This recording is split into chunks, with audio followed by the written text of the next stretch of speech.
Hello. Today I read a short, powerful novel, and I read the entire thing today and was able to do so because not only is it short in terms of page length, but also each chapter and section of this book is very brief and self-contained. And there's such a special pleasure in reading an entire book in one day, in absorbing it all and being absorbed by it. And the novel is A Room Above a Shop by Anthony Shapland. And this is a debut novel, although he's written short stories in the past. And I really wasn't sure if I was going to get on with this book at first. It wasn't a kind of instant love thing, I'm afraid, because the way it is written, there are so many brief scenes in the lives of these two men and their relationship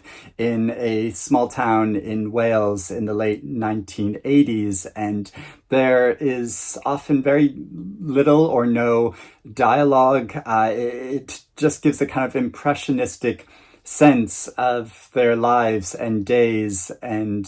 their feelings and consciousness and their evolving relationship over time. But as it went on, it builds up so much more impact. There is such a sense of the self-contained existence of these individuals and their loneliness, their feeling like they're different from everyone else around them in this small community, and then finding a connection with each other, which is so precious and beautiful, and how they are able to express themselves together in a way that they can't outside because they have always had this sense of being different due to their homosexuality, and there is a pervasive homophobia in the area, and they have always known when they were on their own and then when they're together as a couple that it will not be okay to express themselves and be open. And I think where this novel really came together for me, and when I really understood its essential meaning, is when I got to a certain line in the book where he writes, "The truth lies parallel. It threads far beyond their lives above the shop. For each of them it snags on every encounter, every deflection, every omission since childhood, always lying." And this captures so much the sense of isolation that a lot of gay and queer people feel, in that there is something so essential about their being which they aren't able to reveal to other people. So with every thing that occurs in their life, they're constantly trying to check themselves and wondering, like, oh, am I revealing too much about myself here? And it's so beautiful how these two men, who are only referred to as B and M, and B is slightly younger than M. I think he's 10 or 11 years younger than him, and M has inherited the local hardware shop, which has been in his family, and he runs this, and B is kind of adrift and doesn't have any real plan for his life, so he takes a job with M, and they are cohabiting in the space above this hardware shop together, and as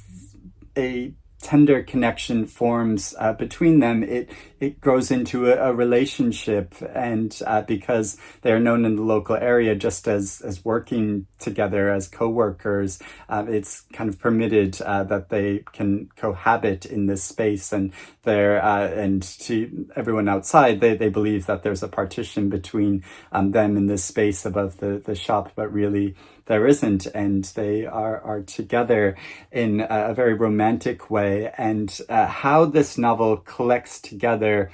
different moments from their lives, moments in each of their individual lives when they're separate from each other, but also little moments of connection, of going on a hike together or cooking together in this room above the shop, or cutting each other's hair, or working together and in the shop and having to maintain a certain distance and needing to make sure that they don't give each other a certain look, which will reveal the nature of their romantic relationship, and when they're out in the community, and how it follows their evolving relationship in through these different moments of time over a period of a few years, and captures such a sense of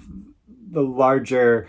relationship and a sense of their lives beyond just the very brief sections that we get in this book. I think it's so well done. I mean, I completely believed it and was absorbed by this story, and because of the setting, when it is in the late 80s, and there's a moment when they become aware of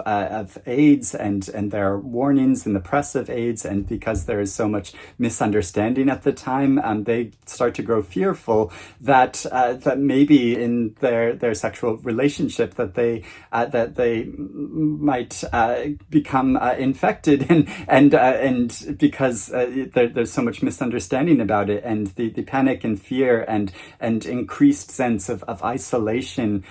because of this, and also moments of strain in their relationship, and an understanding that, if they break up, or if there's some conflict and they can't be together, then this will create a kind of crisis for them, because really all they have is each other. And so if they were to separate, then they would just be on their own again and completely isolated. And the tragedy of this, and the extra pressure and strain it puts upon a relationship in this way, and also that M has a daughter. When M was a teenager, he had sexual relations with another teenage girl, and she got pregnant, and they didn't want to form a relationship, but he is still a father. And I thought it was so moving how in one section it remarks how really this is the only true thing in his life, that he is actually a father, but there's so much else about his life that he can't admit or talk about in the open. And reading a story like this, it just indicates that there have been so many instances of relationships like this that have had to remain hidden, and just are in the background in communities which the larger public aren't aware of, and are just kind of happening behind closed doors, and the real heartbreak that they can't openly express how they feel about each other within the community, or when there's like a moment when it refers how they go to a B&B, and they're given separate rooms, and kind of have to sneak into room with each other, but then when they're out in the public, having to resist the urge to like take each other's hand or show any instance of tenderness. And also the writing in this is so beautiful. It has a kind of poetic quality to it. The way he describes the natural worlds, like not every section is to do with their relationship or the psychology of the pressure they are under as gay men. There's also many sections that are sort of appreciating and taking joy in the beauty of the natural world. And they go on one of their first meetings just alone together, is to go on a hike together into this particular point, and the way he describes the landscape and the sun hitting a peak of a mountain, and how they go skinny dipping together. And there are so many there's so many beautiful passages in this which form a larger meaning and sensation about the beauty of the lives that they find together. And also there's a passage in this book when it's describing the physical space of this room above a shop, and how scrappy it feels. It feels it's really just a kind of ramshackle little space, but for them, obviously, it has a tremendous special meaning, and it makes me think about how, all of the spaces we inhabit, in apartments we move into, and rooms we go into, and not realizing the things that have taken place in these spaces in the past, and the relationships and lives of other people that have passed through them, and how it evokes this in the story, I think is so gorgeous.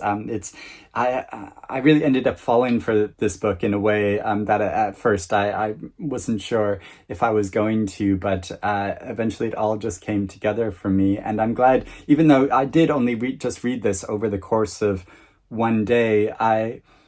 tried to be quite patient with it, and I would read a section and I would stop and maybe go out for a walk, and or stop and make a cup of tea, and be looking out the window, and be reflecting upon these different moments in time which are collected and gathered together. And these are the moments which haven't been recorded anywhere else, and won't be. And there is an entire relationship and world which has passed through this one little space, which these two men have created together, and it's so beautiful how it does this. So I would love to hear if you have read this book and what you think about it, whether it worked for you or didn't work for you, or if you're interested in reading it now, or if there are any other very short, powerful books that you were able to read over the course of just one day. I would love to hear about that in the comments below. But I hope you're doing well and reading good things, and I will speak to you again soon. Bye-bye.